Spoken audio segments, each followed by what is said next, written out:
Guys, আমরা কেদারনাথ পৌঁছে গেছি।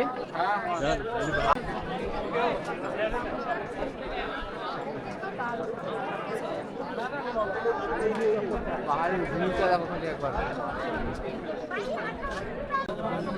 তো গাইস পৌঁছে গেছি কেদারনাথ, একবার ভিউটা খালি একবার দেখো, পুরো জান্নাত জান্নাত। 18 দিন কষ্ট করার পরে আমি আজকে এই জায়গায়। আমার মাঝ রাস্তায় সাইকেল খারাপ হয়ে গেছিল, কিন্তু তা আমি হার মানিনি। আমি হেঁটে হেঁটে এসেছি অনেক কষ্ট করে, বহুত প্রচুর পরিশ্রম করে আজকে আমি এই জায়গায় গাইস কেদারনাথে। আর ভিউটা দেখো, ভিউ শত কোটি টাকার।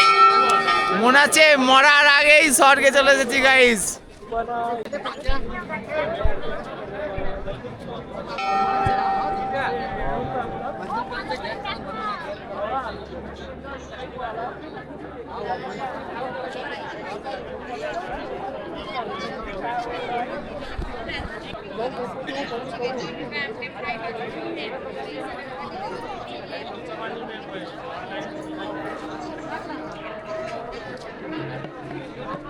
शंकर भगवान की जय, बोले बाबा की जय, की जय, बाबा की जय, जय करो वीर बजरंगे।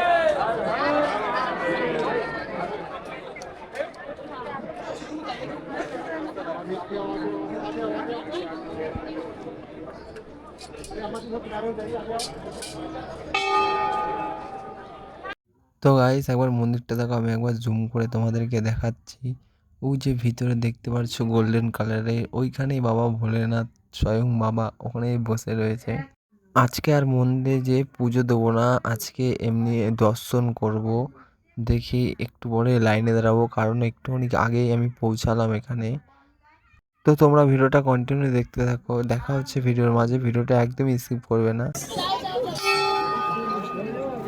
এখন একটু বিশ্রাম নেবো, তারপরে আবার দেখা হচ্ছে। তো গাইস এখনই মন্দিরে দর্শন করলাম, মানে আমি ঠাকুর দর্শন করলাম। কালকে সকালে পুজো দেবো, আর একটুখানি বৃষ্টি হচ্ছে তো রেনকোট পরলাম, আর এখানে প্রচুর ঠান্ডা। হ্যাঁ, আর ঠিক মন্দিরের পিছনে আছে ভীমশিলা। তো তোমাদেরকে আমি ভীমশিলা দেখাচ্ছি। দেখো এই সেই ভীমশিলা যে এই মন্দিরটাকে সুরক্ষিত করেছিল। ওই দিক থেকে ভীমশিলাটা, মানে এই পাথরটা গড়িয়ে গড়িয়ে এখানে মন্দিরের পিছনে বেঁধে গেছিলো। এত বড় একটা পাথর এই মন্দিরটাকে সুরক্ষিত করেছিল। এই সেই ভীমশিলা ঠিক মন্দিরের পিছনে একদম। ভগবানের কি নীলা! হ্যাঁ,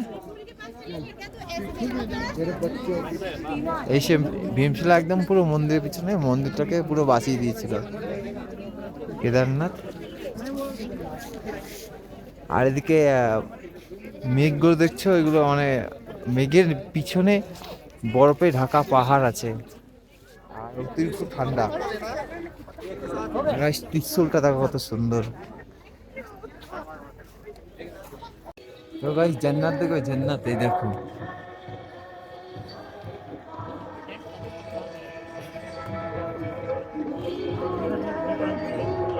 পুরো হিমালয় বরফে ঢাকা, এদিকেও পাহাড় আছে, কিন্তু এটা এতটা সুন্দর লাগছে, স্বয়ং বাবা ভোলে বাবা বসে রয়েছে। তো গাইস আমরা 3টের সময় লাইনে দাঁড়িয়ে পড়েছি, এখন বাজে সকাল 6টা, এখনও প্রচুর লাইন। আমাদের পুজো দিতে দিতে কমসে কম 9টা 9:30 বেজে যাবে। একবার ভিড়টা দেখো, মানে আমি সকাল 3টের সময় এসেছি, 3টের থেকে এরকম ভিড়, মানে প্রচুর বড় লাইন। কারণ আমরা অনেক ভোরে ভোরে লাইনে দিয়েছিলাম বলে, তাই আমাদের পুজোটা একটু তাড়াতাড়ি হয়ে যাবে। পুজো পুজো দিয়ে একটু ঘোরাফেরা করব, তারপর এখান থেকে ভোলে বাবার এখান থেকে বিদায় নিয়ে আবার নিচে চলে যাব। আমরা পুজো দিয়ে রেস্ট ফেস্ট নিয়ে মন্দিরের ঠিক একটু উপরে আর একটা কি মন্দির আছে, এটার নাম আমি জানি না সঠিক, কিন্তু জায়গাটা দেখো কতটা সুন্দর লাগছে। এখান থেকে ভিউটা আলাদাই লেভেলের লাগছে। জাস্ট দেখো মনে হচ্ছে পুরো একটা ম্যাপ, অনেকটা সুন্দর লাগছে, বলে বোঝাতে পারবো না। ফোনে যতটা দেখতে লাগছে, চোখে তার থেকে বেশি সৌন্দর্য লাগছে।